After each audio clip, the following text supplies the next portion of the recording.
कधीच नाही चुकणार तुमचे फेवरेट टीव्ही शोज झी5 सोबत, तेही एकदम फ्री।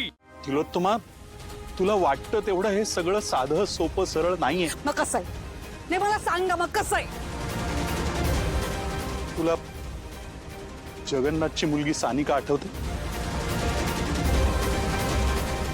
माझ्या लेकाला नसेल अक्कल, मी तर शहाणी आहे ना। मी रूपम कॉस्मेटिक्सची मालकीण आहे, तेव्हा रूपाने ही अशी मुलगी माझ्या घरात मला सून म्हणून अजिबात चालणार नाही। तुम्ही आमच्या कुटुंबाचे ज्योतिषी आहात, पण याचा अर्थ असा नाहीये ना की आमच्या मुलाचं लग्न तुमच्या ह्या मुलीशी लावून त्याचं आयुष्य आम्ही अंधारात घालू। तिचं काय? आपण सानिकाच्या आणि नीलच्या लग्नाला नकार दिला, तो फार मनाला लावून घेतला तिनं, आणि त्यावेळेला तिच्या रंगरूपावरनं जो तू तिचा अपमान केलास तो तिच्या एवढ्या जिवारी लागला की जाळून घेतलं तिने स्वतःला।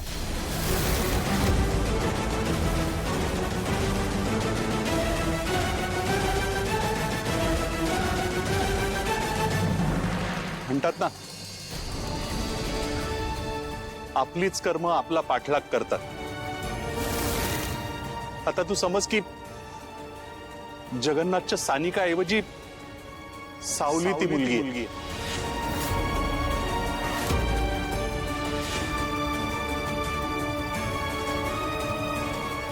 आणि जगन्नाथचं असं म्हणणं होतं की नकळत सानिकाच्या बाबतीत आपल्या हातून जे पाप घडलंय त्याचं प्रायश्चित्त म्हणून सारंग आणि सावलीचं लग्न व्हावं।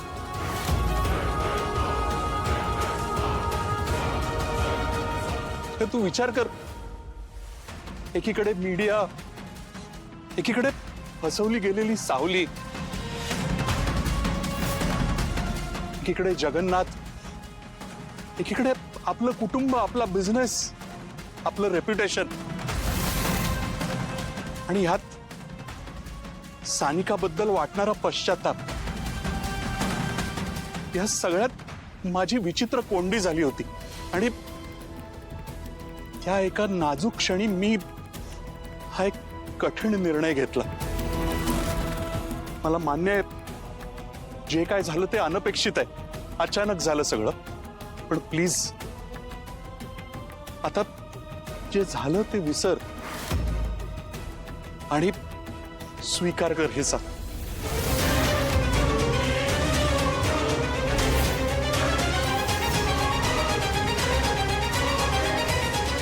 स्वीकार करते ना। सोडा माझा हात, सोडा। तिलोत्तमा, काय करतेस? अगं सून आहे ती आपली, सगळ्यांसमोर देवा ब्राह्मणांच्या साक्षीनं आपली सून म्हणून स्वीकार केलाय आपण तिचा। आपण नाही, मी नाही तिचा स्वीकार केला, तुम्ही केलाय। मला याच्यात नका धरू, आणि हिची लायकी आहे का माझ्या घरची सून व्हायची? हा आहे? बघ ह्याच्याकडे आहे तुझी लायकी? याच्या समोर उभी तरी राहायची आहे लायकी?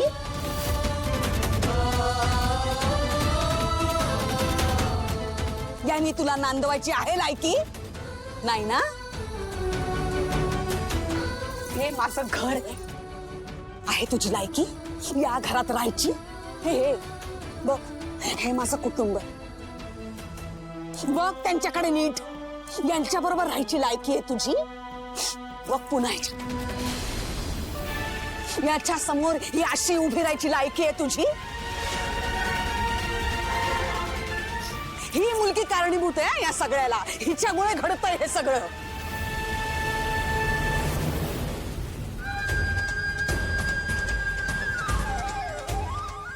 बघितलं तेव्हा ती माझ्या डोक्यात गेली, आणि माझ्या सारंगच्या आयुष्यात जेव्हा हिची सावली पडली ना, तेव्हा त्याच्या आयुष्यात सगळं चुकीचंच घडायला लागलं, सगळं वाईट घडायला लागलं हिच्यामुळे। याच्या आसपास यायची सुद्धा लायकी नाहीये तुझी।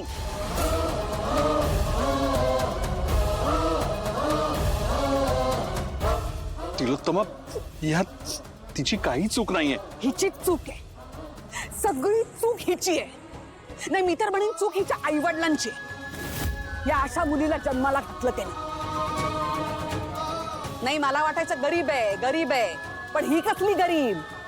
पैशासाठी चाललंय हे सगळं. आणि मी तुम्हाला सांगते, पैशासाठी हिचा वापर केलाय हिच्या आई वडिलांनी. तिलोत्तमा, प्लीज असं बोलू नकोस. मी बोलणार. का नाही बोलायचं मी? यांना करायला लाज नाही वाटत आणि आपण बोलायचं सुद्धा नाही. हा, नाही, यांचे धंदे माहितीयेत मला. या अशा मुली कशा असतात माहितीये?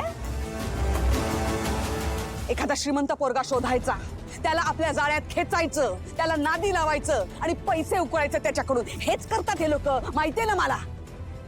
अगं तिलोत्तमा, आम्ही सांगतोय ना तुला, सावली तशी मुलगी नाहीये. तुम्ही नाही मला सांगायची कशी आहे. मला माहिती आहे ही कशी येते.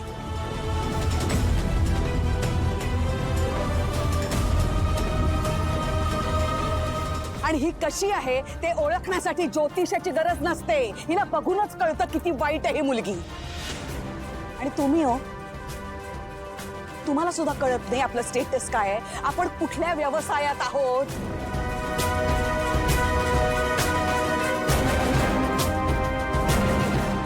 तिलोत्तमाच्या घरात राहायची हिची लायकी आहे.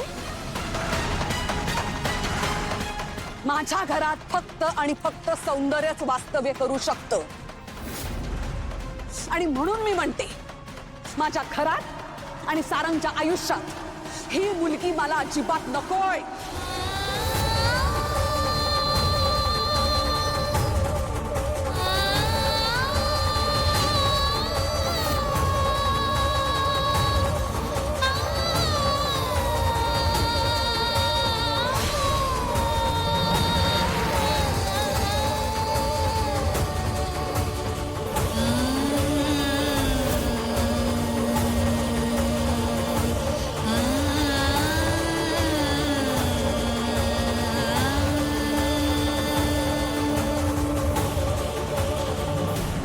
तिलोत्तमा, ऐक माझं. जे झालं ते झालं. विसर आता. बस बस झालं, खूप झालं. आता कोणीही काहीही बोलायचं नाही. मी हे लग्न मान्य करत नाही.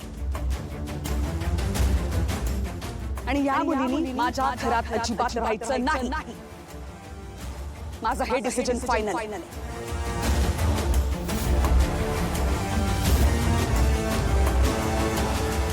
कळलं सगळ्यांना?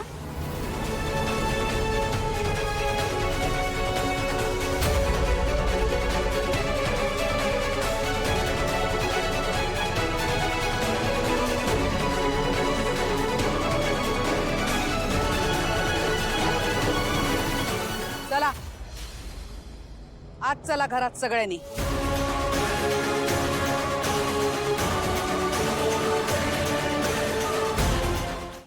झी 5 ॲप डाउनलोड करा आणि पहा सर्व एपिसोड्स एकदम फ्री.